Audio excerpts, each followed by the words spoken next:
Alright, metalheads, this is DJ REM, and I have Bruce from the band Losing September on the line. How you doing tonight, brother? Hey, what's up, Brad? How you doing? I am doing great. I am very excited to have you on air tonight. Thank you for taking time and appreciate it. It's my pleasure. So why don't we start, if you could, introduce yourself and your spot in the band, and then the rest of the guys that are not with us tonight. Yep, my name is Bruce Fane, and I'm the lead singer of Losing September.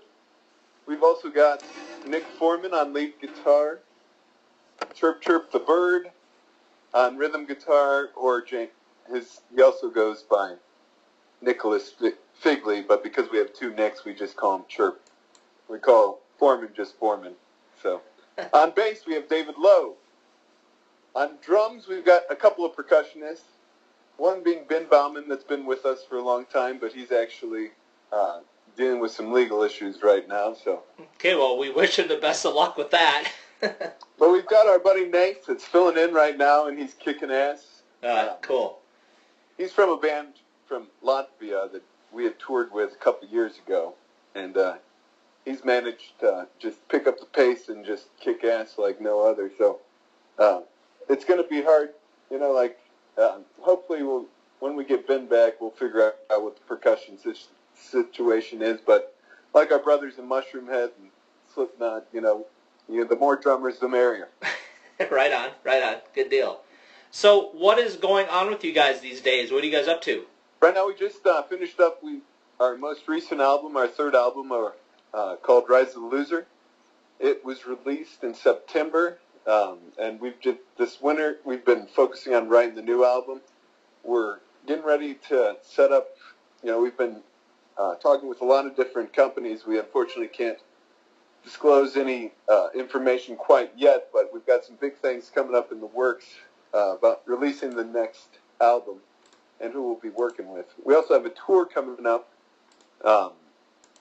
that's beginning May 31st. We're playing with Madam Mayhem in Muncie, Indiana to kick it off.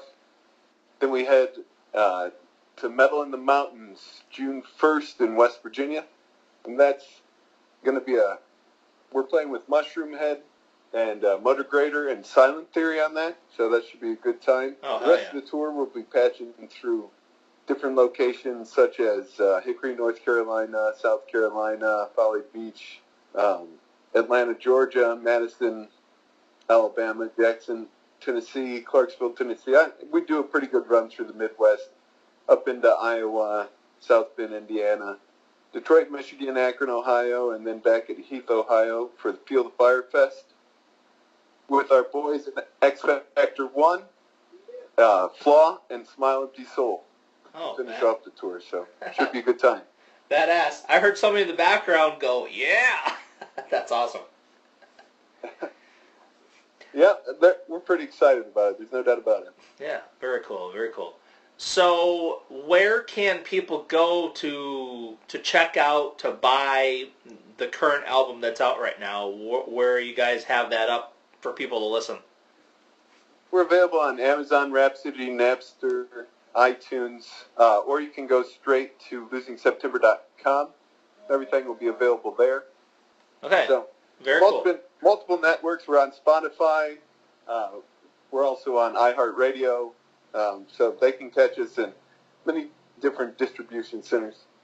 Very cool. I'm glad to hear you're on Spotify. If you see your listens go up, that's because I'm probably listening to it over and over again.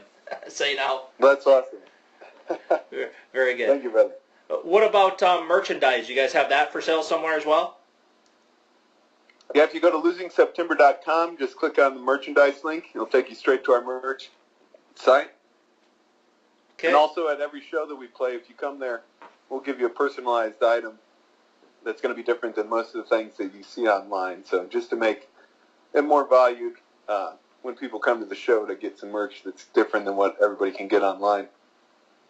Yeah, well, that's super cool, man. And definitely, if Losing September is in your area, definitely go see these guys. They kick ass, and buy the merch, help keep the band rolling along, because that's kind of how you guys keep it going, right?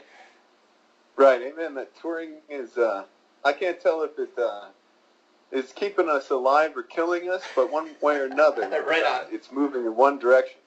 There's no doubt about that. And I love every second of it, so I think it's keeping us alive. There's no doubt. Very good. All right, so for the listeners out there that don't know, I guess, how long has Losing September been around as a band? And then kind of a follow-up to that, when you guys did kind of start the band, I guess, what kind of brought you guys all together? Well, we've been a band for about, I started writing these songs back in, when I had graduated from high school in 2002 in, coffee shops in the Chicagoland area.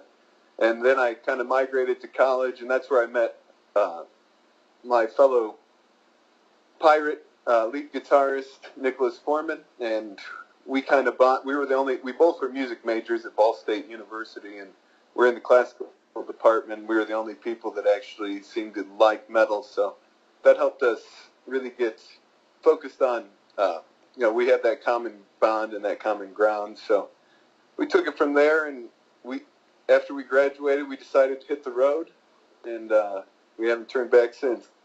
Nice. So what kind of influences did you have growing up that kind of helped lead you in the whole metal direction in the first place? Well, I've always been, as strange as it sounds, a giant Queen fan. Nothing wrong with that. So I've always loved the work of Freddie Mercury. You got to give it up to the man. He can write a good hook. Right. But growing up, Pantera, really helped me want to, just break some shit and drink some whiskey. And, Pantera and I was Tool really influenced me quite a bit during when I was going through college and stuff. Just all their mixed meter and stuff was really fun to figure out and notate. So I'd say, and Pearl Jam was actually one of the biggest bands. When I was in 5th grade, I went and saw a band open up for REM at the Rosemont Horizon in Chicago back when it existed, and they were like no, they didn't even have the lights turned off for them. So they're at a giant arena, and they don't even have the lights turned off for this band. They start kicking off the night. The lead singer climbs the rafters, climbs the speakers, jumps to the rafters, swinging back and forth from them. And my sister was in high school at the time, took me to the show, and she was there to see REM during the Monster album. I don't know, I was in 5th grade at the time, so this is early 90s. And I told her, I said, that's who I want to be when I grow up.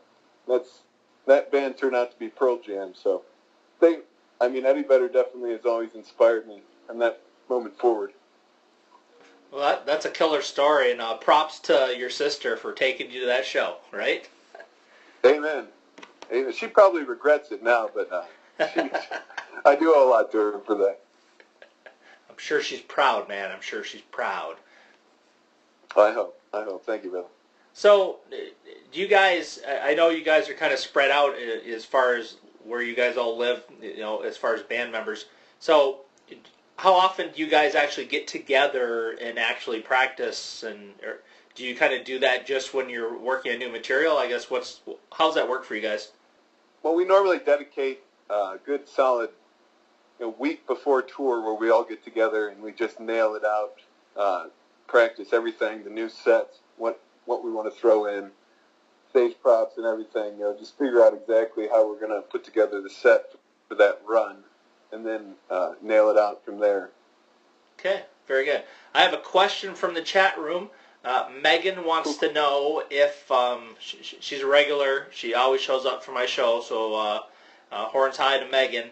And she wants to know if you like horror movies, and if so, what's your favorite? I love horror movies. My favorite horror movie, that's a good question.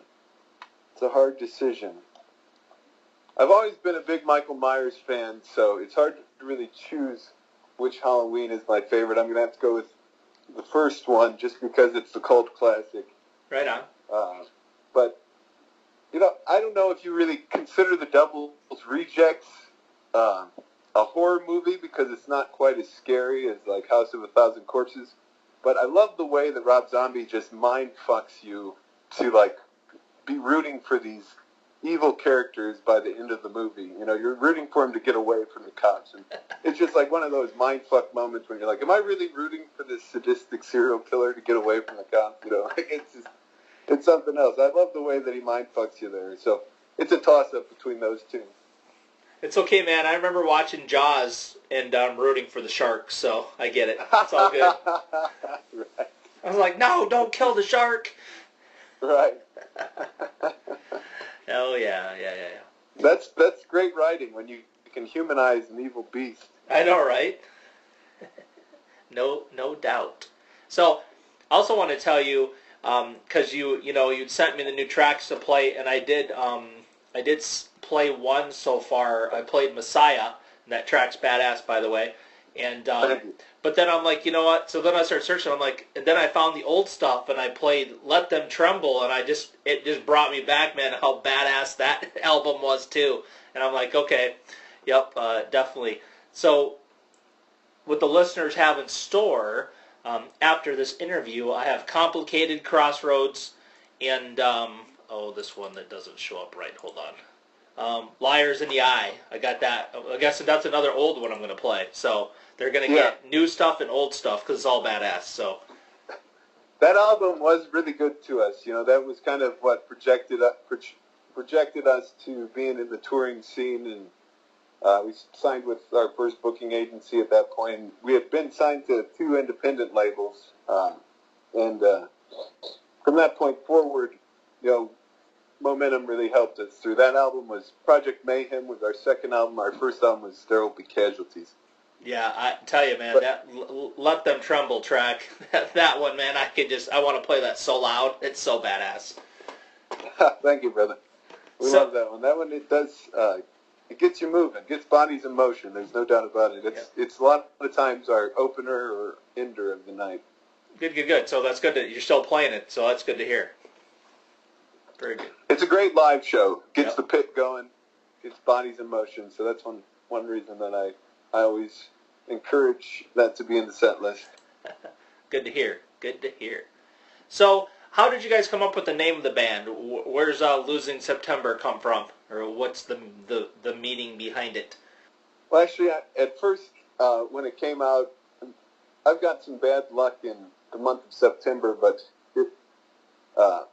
that was just something that you sometimes think of in your mind, and sometimes you can create it after the fact of a tragic event or some nonsense like that, just because you're stuck in the rut of being depressed and stuff. So, it really is actually a tribute. You've got to remember, when I was graduating from high school, was right when 9/11 was going down, and so a lot of the songs that I was writing at that time, when the band started in the coffee shops in Chicago, were songs about coping with that and going to war, and basically a tribute to all the victims of 9/11 and the constant turmoil that triggered, the moment in time that is triggered to our current state of affairs that we're in right now. So that was kind of the origin of Losing September. Very cool. Well, thanks for sharing that. Appreciate it. So, if I, grabbed your phone, whatever playlist you listen to, what bands would I find you listening to these days? Kind of what are your go-to tracks? I'm always trying to ride the curve because you never know what's going to come next. So, I've been listening to, a lot of what's the new releases that are coming out. I've been loving the new Andrew WK. I don't know why, but music, what is that? Music is worth living. Yeah, Music is Worth Living. I love that song. So I don't even know the name of it, but I know that I love it when I hear it. It gets me happy and makes me want to jump for joy, and it's like Andrew WK, I remember Party Hard, and that was just something else when I first heard that song. I thought it was ridiculous. But the more you listen to it, it grows on you. It's a weird thing. It's kind of like a mole. Kind of get used to it, don't want to cut it off after a while because it's been growing on you for so long. But I'm going to have to disagree, man. I had a mole on my face, and that sucker's gone. I got that sucker cut off. Right. no disrespect to Andrew WK. Right by on. any means. I love the stuff. It's just back in the day, I always used to think, oh, Andrew WK, that guy's kind of weird, you know, like blah, blah, blah, blah, blah. But not, like, I'm loving his new shit. I'm not lying. It's kind of bizarre. Hey, that's cool, man. Whatever. Have you listened to the new Priest album? I have. I've listened to a few tracks. I haven't gotten a chance to listen to the entire album yet. But from what I've heard, it seems like they've got a little. They're a little bit heavier, but they've got like a melodic sound to them too. Yeah, it's badass from beginning to end. I highly recommend you listen to the whole thing. That's what I'll have to do. I'm gonna start that from start to finish. So it's better from track 1 to the end, I take it. Oh, man. I've listened to that album probably 20 times from beginning to end now. It just... I can't stop. I can't stop playing it. I just can't. That's awesome. Well, you might start the fire with me. I'm going to yell at you if this gets addictive, but in a good way. You know, I'll just stay on. Yeah, you know. What we need to do, we're gonna try to get the listeners addicted to Losing September. That's the plan tonight. So I like that. Yeah, definitely. So let's give you some shameless plug time again. What social networking websites and stuff are you guys using to kind of promote and get the music out there? Well, you can subscribe to our YouTube page, Losing September TV.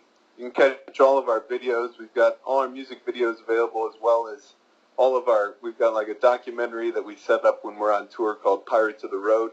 So you can check that out. You can just YouTube search us or go to Losing September TV and subscribe.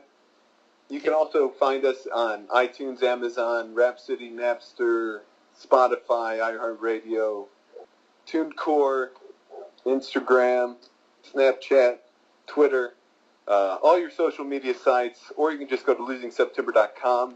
We've got GuitarTabs.com. Our first 2 albums worth of guitar tabs are available there, as well as the whole shebang. If you go to LosingSeptember.com, it'll link you to everything you need. Cool. So what you're telling me is here in a few months when I start to take guitar lessons and learn to play, I can learn to play some Losing September stuff, is what you're telling me. You right? most certainly can. GuitarTabs.com. Badass. I definitely will check that out, for sure. So, what, I kind of have my own feeling here with this question, but I kind of want to get your sense, you know. For you guys as a band, what do you feel like kind of sets you guys apart? Obviously, you get to tour with some great bands and play with some great bands, you know. But what do you feel like kind of sets you guys apart from everybody else? You know, our ability to just be ourselves. I mean, and everybody says that, obviously, but we've got some characters in the group. We're definitely pirates, as you would perceive it. When we come in, people know we come in, we rock the place, and everybody normally feels like they're wore out at the end. There's no doubt. It's going to be a party. Nice. At the end of it, they're going to be worn out. So I'm going to tell... They might be physically wore out. They might be mind-fucked. They might just be so tired of fucking listening to our shit that they got to get the hell out of there. I'm thinking that's probably not the case, that last part. Well, yeah, I'm just trying to be modest. Yeah, well, you be modest. I'm going to say that's not true. Well, thank you, brother. I appreciate that. So the one thing that I really like about Losing September, the one thing I like about the band is when I hear you guys play, and you know, I don't get to say this that often to bands when I talk to them, so I really appreciate when I can. And especially when I hear your vocals and you singing, just when I hear you guys sing, when I hear you guys play, when I hear you sing, I know this is Losing September. And it's not very often you can find a band as a fan where you're like, oh yeah, it's, you know, when I hear that vocal, when I hear that voice, I know who that band is. It just, right there, you know. I mean, we were talking about Judas Priest, you know. You hear Rob Halford's vocals, you know who it is. Right. You know, and when I hear your vocals, man, I'm just like, it's just kick ass. I don't really have any other way to describe it or explain it. This coming, projecting from a fan of music. So that's my thoughts. Well, thank you, brother. That means a lot to me. Truly. And the biggest thing that I learned as a vocalist. My first rock band when I was in high school, we played a talent show, and we played like Creed 1 or some nonsense like that. I didn't fucking know, but it was awful one way or another. But everyone said that the vocals sucked. Vocals sucked, so that pissed me off so much. The response, I knew I needed to be better. So, like a lot of people told my fellow bandmates that you'd be good if you just had a good singer. You know, that's your biggest Oh, them flaw. bastards. The singer sucks. So, I decided to join choir and get voice lessons, and then I ended up going to college for the shit to be a choir director and stuff. That's how I met Foreman. And it was just, you know, that moment of failure really led to me growing as a vocalist. And when I went to college, my voice teacher taught me to just embrace being you instead of trying to mimic someone else, which in the past I was always trying to do. I was trying to mimic some other vocalist instead of just being whatever my voice truly is. So that was one benefit that my voice teacher really taught me, was to embrace being me. Yeah. And go with it. That's badass. I mean, you took all that negativity and used it to make yourself good. So that's super cool. That's what our new album, Rise of the Loser, is all about, too, which is available on iTunes, Amazon, Rhapsody, and Napster. Do you like that shameless promotion? Hey, keep promoting, man. That's half of why we do this. We want the listeners to check out your music. We want them to buy it. We want them to come to your shows. I mean, that's the point. So. Hell yeah. Okay. Now a couple fun questions I like to ask. What's a really, could be a bad moment or it could be a super cool moment, but what's, like the craziest thing that's ever happened to you at a show that you're willing to talk about? Oof. That's a good one. Well, one show that we played, we used to have a fire breather that would go on tour with us all the time. So he was like a roadie / fire. Andrew Dennis Sumner, if you're out there, I love you, brother. Miss you. But he was on the road with us for a long time. Now he's got a wife and he's got his life together, so he's not quite on the road like he used to. But he would breathe fire, and he was something else. And one show, he'd always try to make it as dramatic as possible, and he was great at it. There's no doubt about it. But one show, he actually caught me on fire, and it was like cold outside, so I was wearing like a sweatshirt during the festival, and it was like lightly drizzling. But so like when he would catch his flames on fire, the flame would go out from the water, but like the spit, his kerosene would still like fly through the air, and it like hit the back of me, lit my entire hoodie on fire because I had a hoodie on, and I was standing on an ego box, and I just go up and like the left side of me goes up on flames, and like I didn't even realize it until people in the audience were like, "Dude, you're on fire! You're on fire, man! You're on fire!" And they're like screaming, and I'm like, "I'm killing it! You're right! I am on fire!" And then I'm like, "Holy shit! No, I'm really fucking on fire!" That's awesome. So yeah, that was an interesting moment. That was like, I think that was the Naughty Donkey in Michigan of all the places too, and it was a very naughty donkey. That festival. Oh, that's a great story. Did you just to be sure, did you acquire any bad burns from that, or was all good? I was lucky because I had the sweatshirt on. If it would have been like the middle of the summer and I would have been like a tank top, anywhere that fluid would have hit me would have burnt my skin. So I was very lucky that I had a hoodie on. Excellent. Because I would have been toast. It wouldn't have felt good. Well, it's good to know you. Been bad. Right. It's good to know you walked away, safe from all that. Good deal. Okay. Yeah, and then there's another story. Oh, tell, please. This is when we were on tour with Downplay. Dustin from Starset, his old band.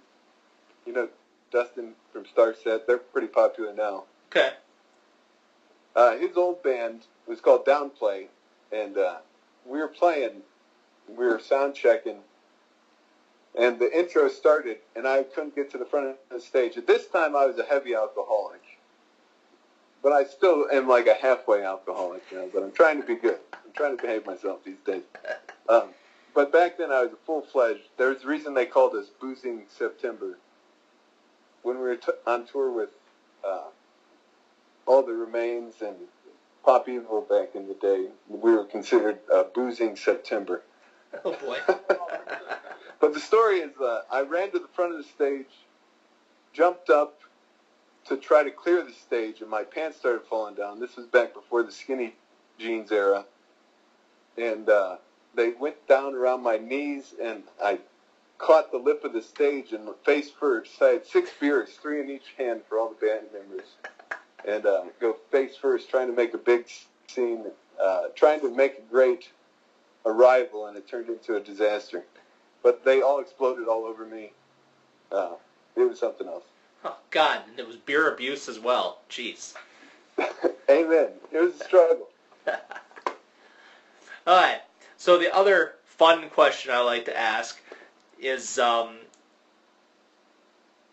you're going to laugh, I'm sure, is which one of the guys in the band spends the most time in front of a mirror before you guys go on stage?